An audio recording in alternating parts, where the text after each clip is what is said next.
Somewhere in the hills northwest of Kuala Lumpur, there used to be nothing. No roads leading in, no towers reaching up, just rubber trees, red earth, and a community of farmers who called this place Kampong Segambut Dalam. That was 1990. Today, this same piece of land is one of the most internationally recognized addresses in all of Southeast Asia. Over 30 nationalities, billions of dollars in real estate, and a story that most people, even those already living here, don't actually know. If you're watching this, you've probably already looking at Malaysia seriously. Maybe for relocation, maybe for investment, or maybe for both. And somehow this neighborhood keeps coming up. I'm Sean. I assist foreigners navigate the Malaysian property market, finding the right area, understanding the real cost, and making sure you don't walk into something you didn't see coming. Today, we go deep into Mont Kiara, the history, what makes it different, and the numbers you actually need to know. When you research KL, you come across several neighborhoods: KLCC, Bangsa, Damansara, Desa Park City. Each one has its own character. So why does Mont Kiara specifically keep coming up for foreigners? That's actually the right question to ask. Mont Kiara sits northwest of the city centre, about a 10 to 15 minute drive to the Petronas Twin Tower, close enough to the city to be convenient, far enough to feel like a real residential community, not just an urban high-rise block. But location alone doesn't explain the reputation. To understand why Mont Kiara became what it is and whether it's actually right for your situation, you need to go back to where it started, yeah. Here's something that will actually reframe how you see this neighborhood. Less than 35 years ago, where all those condominiums now stand, that was nothing. Like just rubber trees and farmland. The area was originally known as Kampong Segambut Dalam, a quiet, underdeveloped settlement home to farmers and rubber estate workers. That was it. Even the hill right next to it, Bukit Kiara, was a rubber estate. The government acquired it from a private company back in 1976. That hill is now a nature park completely surrounded by some of the most expensive real estate in Malaysia. That transformation is actually extraordinary. Understanding this starting point matters because it tells you that Mont Kiara premium status was not inherited. It was deliberately built, and that changes how you should think about its value. In the early 1990s, a Malaysian property developer named Dr. Alan Tonggok Mau, the founder of Sunrise Berhad, which is today known as UEM Sunrise. He began acquiring rubber estate land in this area, land the market had basically ignored. His vision was specific: build a premium, internationally facing residential township. Not for the local mass market, but for an international community. That intention was there from day one. He went on to popularize condominium living in Kuala Lumpur and earned the title of KL's Condo King in the process. The first project, Mont Kiara Pines, was completed in 1993. It's a success, and that triggered a wave of development that permanently reshaped this part of Kuala Lumpur. Now, here is a detail I enjoy sharing. The name Mont Kiara was carefully chosen. His son Datuk N.K. Tong led a brainstorming session with many names on the table. Mont Kiara survived. French-inspired, Mont meaning mountain, aspirational, international, premium, actually a very deliberate choice for its time, right? Why does this matter to you as someone evaluating the market today? Because Mont Kiara was not accidentally successful. It was built with intention. And that tells you something about how this address has held its value over the decades. As the township grew, something powerful started happening. The international community began self-selecting into Mont Kiara. And once the momentum started, it compounded. Garden International School, Mont Kiara International School, Lychee Franchise di Kuala Lumpur, schools attracted families, families attracted retail, retail attracts more residents, right? Then came the Japanese community. the Korean community, Singaporeans, Europeans, Middle Easterners. Today, Mont Kiara is home to residents from over 30 countries. Expatriates make up nearly half the neighborhood. Walk the main street, you pass a Japanese grocery, a Korean barbecue restaurant, a French patisserie, and a Malaysian mamak store, all within the same block. If you are relocating from overseas and community matter much to you, this is actually what that looked like in practice.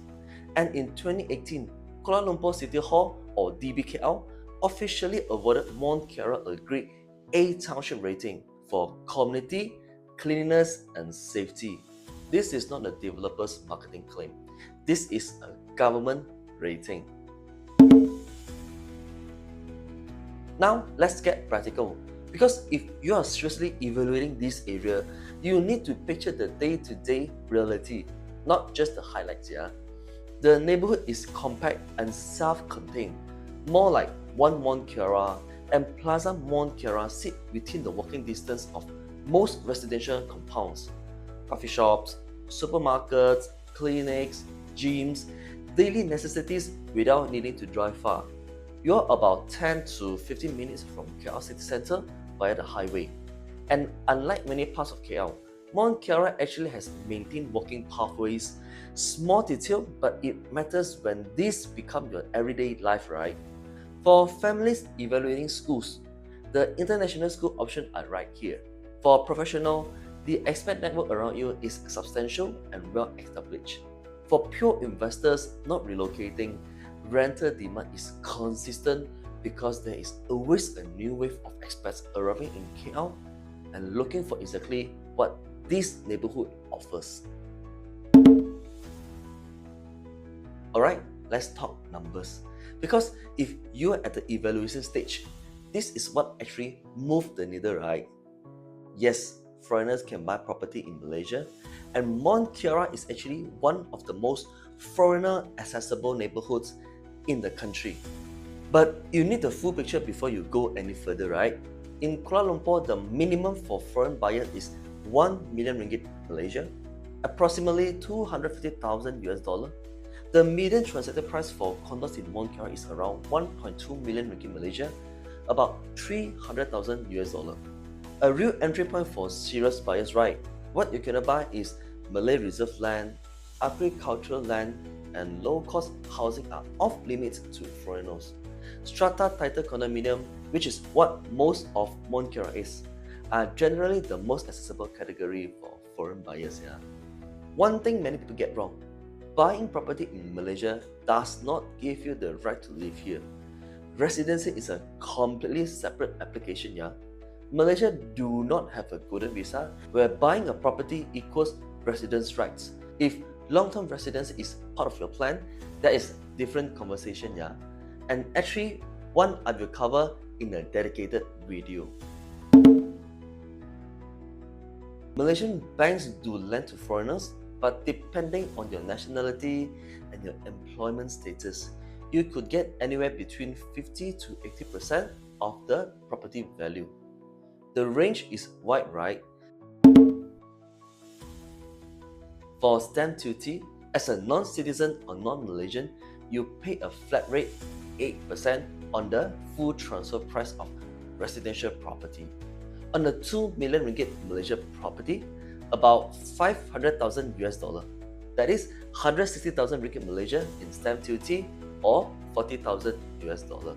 Before you even get your keys right, budget for this from day one. This is the cost that catches most foreign buyers off guard.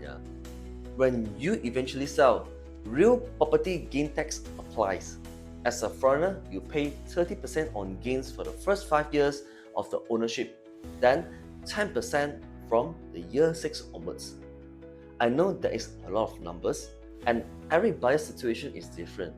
Your nationality, your employment status, your holding period, your goals, all of the changes what the real cost look like for you specifically. I have put together a completely breakdown of every cost involved: buying, holding, selling, on my website built specifically for non-Malaysian buyers. Go to this website Everything is there clearly laid out. Link is also in the description below. Mont Kiara did not become what it is by accident. It was built with a specific vision, an international community in a premium township inside one of Southeast Asia's most livable capital cities. 35 years later, that vision has delivered. But here is what I want you to understand. Knowing the history and knowing the cost is just the starting point. Every buyer situation is different. Your budget, your nationality, your goals, whether you are relocating with a family or purely for investing only. All of the changes which property is actually right for you and how you should structure the purchase. And before we wrap up, I want to talk something that does not get mentioned enough. Why do foreigners actually love living in Malaysia? Because it is not just about property prices. Number one, the climate. Malaysia is warm all year round, no winter, no extreme seasons, just sunshine, green landscape, and the occasional tropical rains that cools everything down beautifully. If you are coming from Europe or Northeast Asia, where winters are brutal, you will actually appreciate this more than you expect. Number two, the cost of living. Compared to Singapore, Hong Kong, Tokyo, or any major Western city, your money goes significantly further here. A proper sit-down meal can cost you a few dollars. World-class private healthcare is a fraction of what you would pay back home. You can live well here without stretching yourself thin, right? Number three, the food. Actually, this one deserves its own video. Malaysia has one of the most diverse and celebrated food cultures in the world. Malay, Chinese, Indian, and everything in between, all on the same street. Foreigners who come here for a week live thinking about the food for months. Number four, the connectivity. Kuala Lumpur International Airport connects you to practically every major city in Asia within a few hours. Singapore is just 45 minutes by plane. Bangkok, Jakarta, Hong Kong, Tokyo, all within reach. If you travel for work or like to explore the region, Malaysia is actually one of the best places you can have. Number five, the people. Malaysians are genuinely warm and welcoming. English is widely spoken, and multicultural fabric of this country means that no matter where you are from, you will find a community here that feels familiar. And lastly, the healthcare. Malaysia consistently ranks among the top medical tourism destinations in the world. Private hospitals here are internationally accredited, English speaking, and at a cost that make healthcare in the West look unreasonable by comparison, right? These are the reasons foreigners don't just visit Malaysia and they stay. They plant roots, they buy property, and many of them tell me it is one of the best decisions they ever made. That is exactly what I do. I work with foreigners who are serious about Malaysia. Whether you are 3 months away from a decision or just starting to shortlist, we can have a conversation. Let me understand your situation and I will give you a clear picture of what makes sense for you specifically. No pressure, no agenda, If that sounds useful, the easiest way to reach me through the link is in the description and the QR code here. Just drop me a message, tell me where you are from and what you are looking at, and we will take it from there.